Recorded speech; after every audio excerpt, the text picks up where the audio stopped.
Magandang araw sa atin lahat mga boxing fans.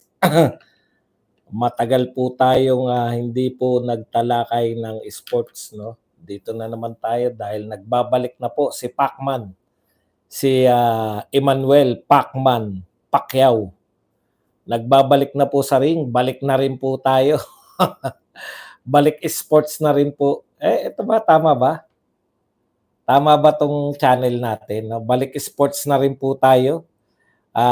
Siyempre, timing lang po, no? Yung marami po kasi nangyari sa politika. Alam naman natin na very busy tayo sa katatapos na eleksyon. So, it's about time naman po. Total, tapos na yung eleksyon. Sabi ko naman, timing lang yan. At wala na pong pinakamagandang timing akong nakikita sa pagbabalik natin sa boxing, kundi yung laban mismo ni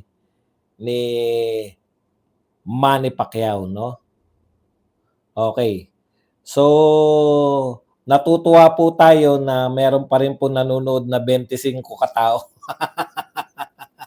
sa ating pagbabalik. Kumusta na po kayo? Matagal po tayong nawala. Hindi naman po nawala yung natin, no? Paminsan-minsan nanonood pa rin tayo ng boxing. Kaya lang, hindi na po kinaya ng ating katawan kasi ang dami nating inatinan ng mga rallies, ang dami nating inatinan ng mga speaking engagement. Wow, speaking engagement. Noong pong nagdaang eleksyon. So ngayon po, hindi ko naman maipapangako na araw-araw mag-uusap po tayo uli tungkol sa boxing. Pero siyempre, sayang naman tong channel. Wala naman na may mga sobrang oras naman ako minsan. Minsan nanonood lang ako ng mga TikTok. Kaysa magsimula naman tayo ng mga TikTok pa. Hindi rin naman umuubra, hindi rin naman ako nakakatawa. Nagtangka rin naman tayo mag-joke, hindi rin naman nakakatawa. Kaya balik na lang tayo sa boxing. Makidagdag po tayo sa ingay ng pagbabalik ni Manny Pacquiao. Total, dyan naman tayo nagsimula kay Pacquiao. Etong channel na to, nagsimula po to kay Manny Pacquiao. Ngayon po, babalikan po natin ng ang larangan po ng boxing. Yan.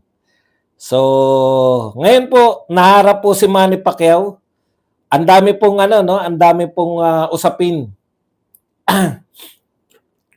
Ang dami pong usapin diyan sa boxing, no? Lalo na po dito sa pagbabalik ni Manny Pacquiao. Una, yun na nga, no, yung kababalik lang, 5 taon kung hindi ako nagkakakamali, more or less 5 years. 5 years po ng buhat nung magretiro si Manny Pacquiao. Eto na naman. Pero yun po ang katakataka no? Sabi po ng marami, lalo na po ang very vocal po dito si Ricky Hatton. Sabi po ni Hatton, pwede pala yun. 5 taon, 5 taong kang nawala tapos championship agad. Hindi kasi ganyan yung kaso ni Hatton. Pagbalik niya, balik siya yung unrated po siya nung bumalik siya tapos natalo. Bakit daw si Pacquiao nagretiro ng almost 5 years, pagbalik rated agad. Hindi ka naman po pwedeng lumaban ng championship nang hindi ka rated, no? Okay. Ang sagot ko naman diyan, bakit si Pacquiao? Manny Pacquiao. Manny Pacquiao yan the only 8th division champion, no, sa buong mundo, no? Yan pong record ni Pacquiao yan mahirap na pong buwagin yan. Kaya wag na pong yung mga katulad ni Hatton at iba pa na sumisita sa status ni Pacquiao, bakit pasok agad sa top 10 samantalang kagagaling lang sa tinatawag nating retirement na more or less 5 years. Kasi po, ang pangalan niya, Manny Pacquiao. Di po ba? Nagke-create po ba si Pacquiao ngayon ng excitement? Siyempre po, no?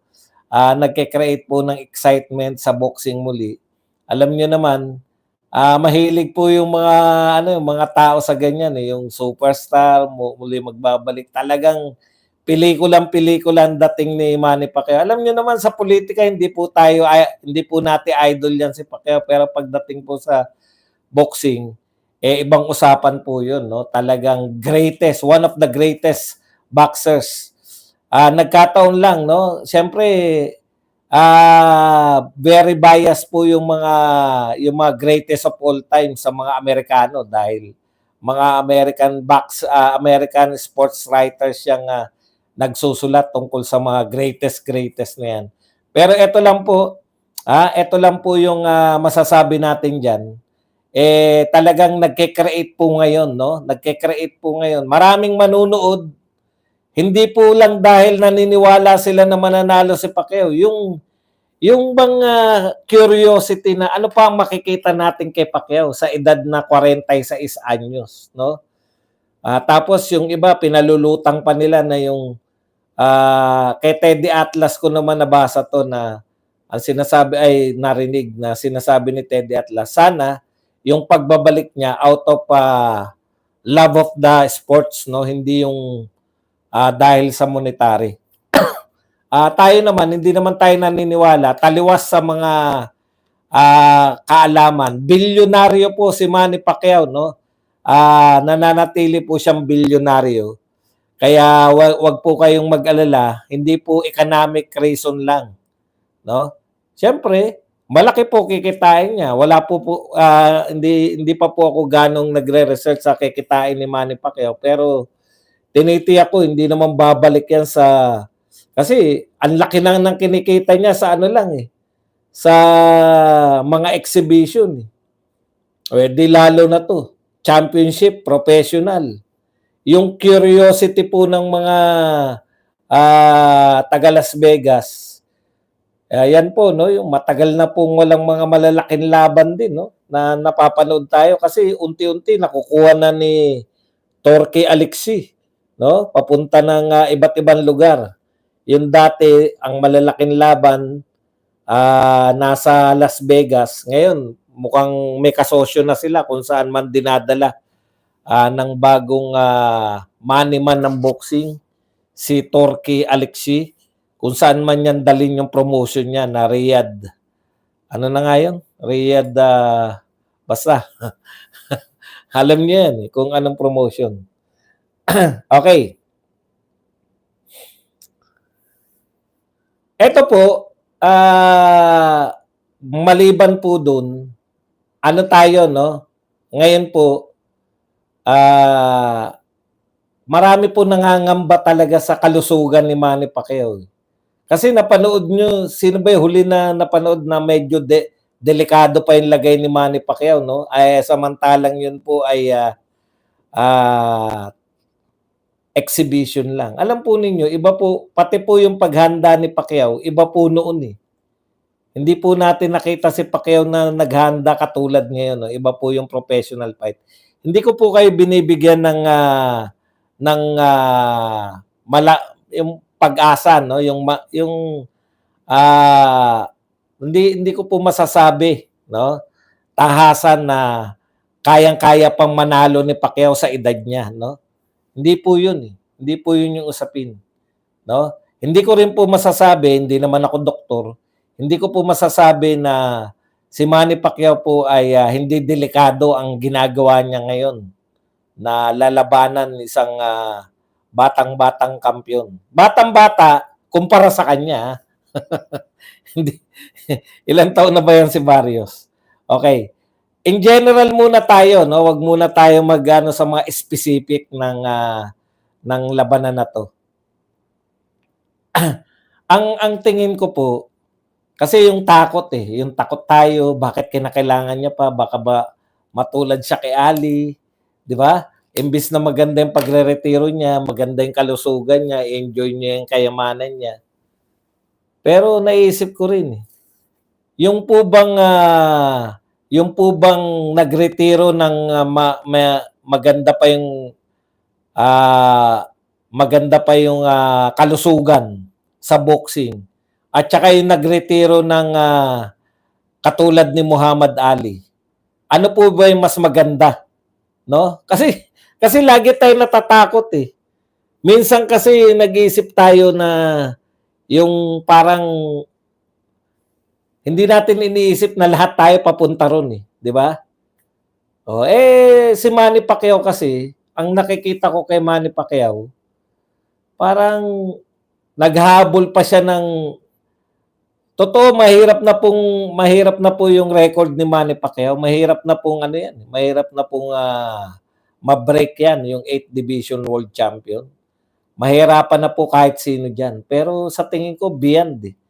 Mas may hinahangad si Manny Pacquiao na tanging mga katulad niya lang yung nakakaalam, 'di ba? Kasi tayo hindi naman tayo kalibel ni Pacquiao pagdating sa, 'di ba? Wala naman tayong napapatunayan. Tayo, masaya na lang tayo na kumita ng malaki, magtrabaho, kumita ng malaki, mapagtapos yung mga anak, magkaroon na sariling bahay at lupa. Hindi naman po ganyan yung mga dakilang tao. Oh. Tignan nyo nga yung mga conqueror. Pwede naman sila, halimbawa si Alexander the Great, wala pong talo yun. Conqueror yung mga nananakaw ng panahon na yun. Pwede naman po siyang tumigil na sa pananakop at enjoy niya na lang yung vast territory na sinakop niya. Pero hindi. Tuloy-tuloy siya eh. Nakukuha nyo? Hanggang namatay na siya sa kasasakop. Ngayon, sino tayo para pigilan si Manny Pacquiao sa mga kagustuhan niya? Samantalang manunood tayong lahat, di ba? Tinitiyak ko sa inyo, panonoorin natin lahat ng laban na to. Dehado ba si Manny Pacquiao? May pag-asa ba siyang matalo? May pag-asa ba siyang manalo?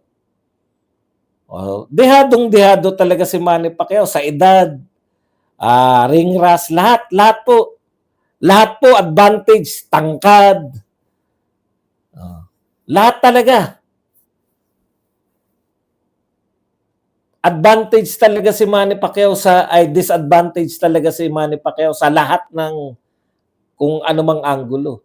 Yung mga natatakot po, yung nagsasabing concern lang kami. Concern lang naman kami sa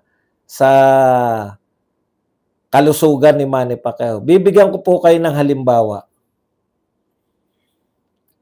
May mga bayani po may mga bayani na, yung mga bayani natin, ang babata po namatay niya, si Jose Rizal, 30s, Andres Bonifacio, 30s, Marcelo Del Pilar, 30s, Graciano Lopez Aina, 30s. Kung hindi ako nagkakamali, si Gregorio Del Pilar, nasa late 20s lang. Imagine.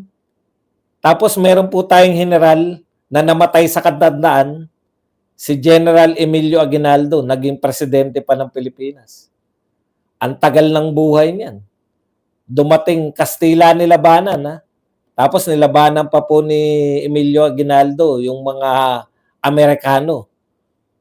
Tapos kumampi pa siya ng Hapon, umabot pa. Nakalaban niya pa si Quezon eh. Ganun po kahaba ang buhay. Pero tignan niyo po, sino po mas dakila sa kanila ng mga namatay ng maaga? Nakukuha po ninyo, no? Minsan ang buhay, pare-pareho naman tayong matitigok eh. Pero yung nagmarka ka, yun yung hindi natin naunawaan eh. Dapat si Pacquiao, marami ko naririnig, dapat si Pacquiao, ini-enjoy na lang yung buhay. Dapat si Pacquiao, hindi po ganun yung si Pacquiao eh.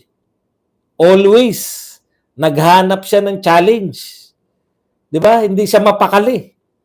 Katatalo niya lang sa Senado, eto na naman, may challenge na naman siya.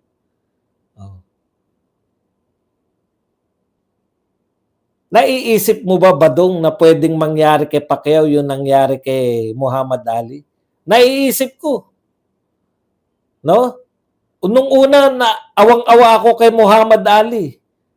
Pero ilang taon rin namatay si Muhammad Ali. Yung pagkakaroon niya ng ano ba yung sakit ni Ali? Parkinson's. Yung pagkakaroon niya ng Parkinson's disease na marami nagsabi na nakuha niya dahil lumalaban pa siya sa late stage. Masyado na siyang may edad. Si Ali, yung sinasabing may edad, 35 lang yata si Ali o 30s. Basta nasa 30s pa lang si Ali.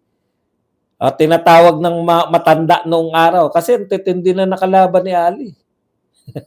Ang lalakas sumuntok lahat eh. Marami siyang malalakas sumuntok na nakalaban eh. Pero, ang tanong, saan ka ba akyat? Paano kita mapapakit? Wala namang akyatan dito. Mag-comment lang kayo dyan. Pag panahon po ng pwede na tayo magbasa ng comment. Magano. Ako po, naniniwala po ko, no? Marami nagsabi na sayang si Ali, sayang si Ali. Ako hindi. Ngayon nakikita ko eh.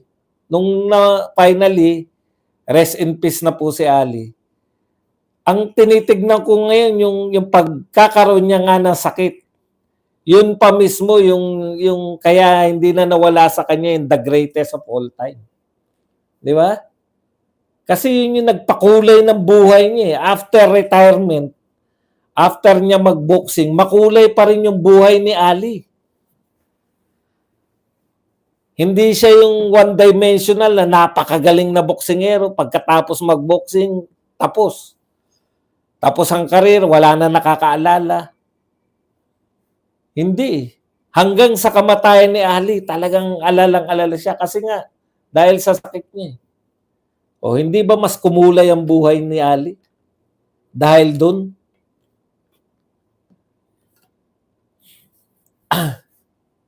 Kaya sabi ko nga, kung tayo natatakot para kay Manny Pacquiao, hindi naman natin narating.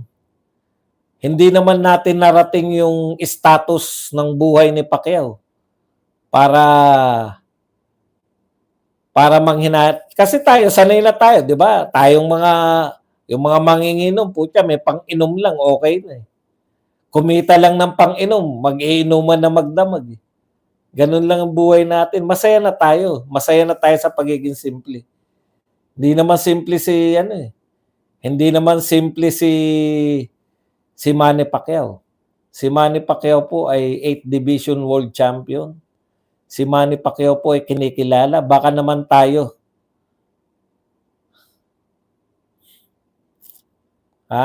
Baka naman tayo.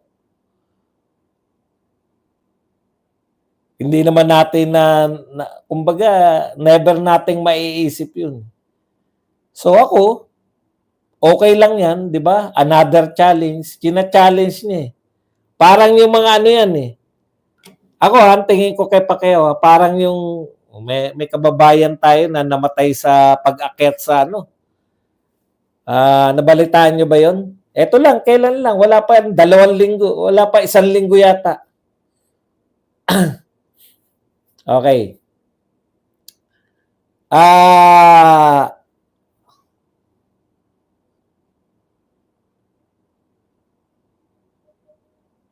Parang hindi naman matanda-matanda pero namatay siya sa pag-akyat sa sa Mount Everest. Di ba? May mga tao talagang ganun eh.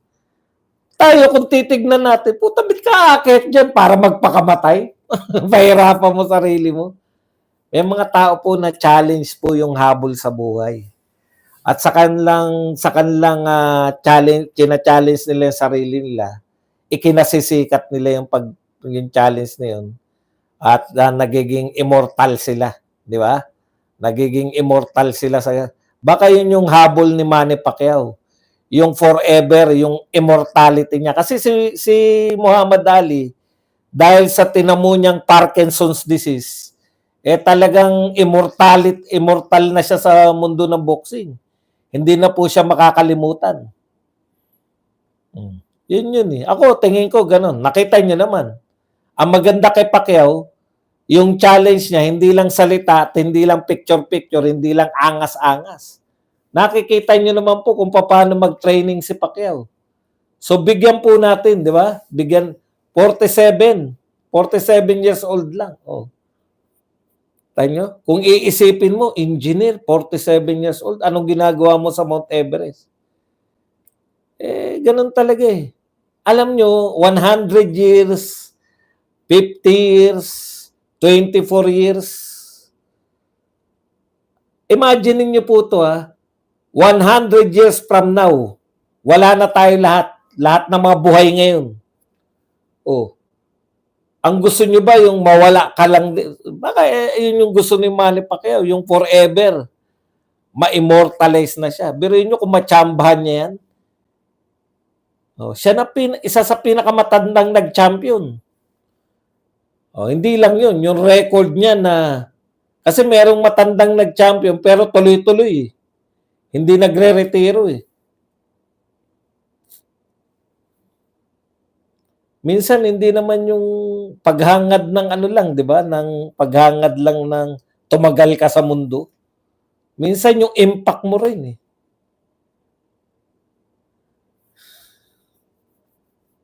John Lennon, 'di ba? Hindi na siya makakalimutan.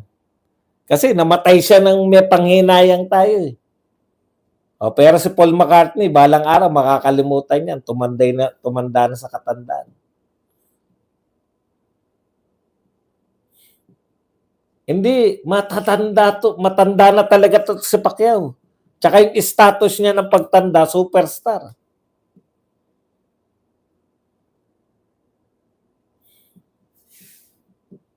O, yan yung ano ni Amik, yung kasama nung namatay na mountaineer, nakasurvive at si Bernard Hopkins, hindi naman siya halos nagretiro nung nakuha niya yung championship na, di ba? 51 yata siya o basta 50s na siya eh. Oh, Kobe Bryant. Hindi na sila nalaos eh. Yun. Kaya baka yan yung gusto ni Manny Pacquiao, talagang yung just imagine wag naman po sana knock on woods.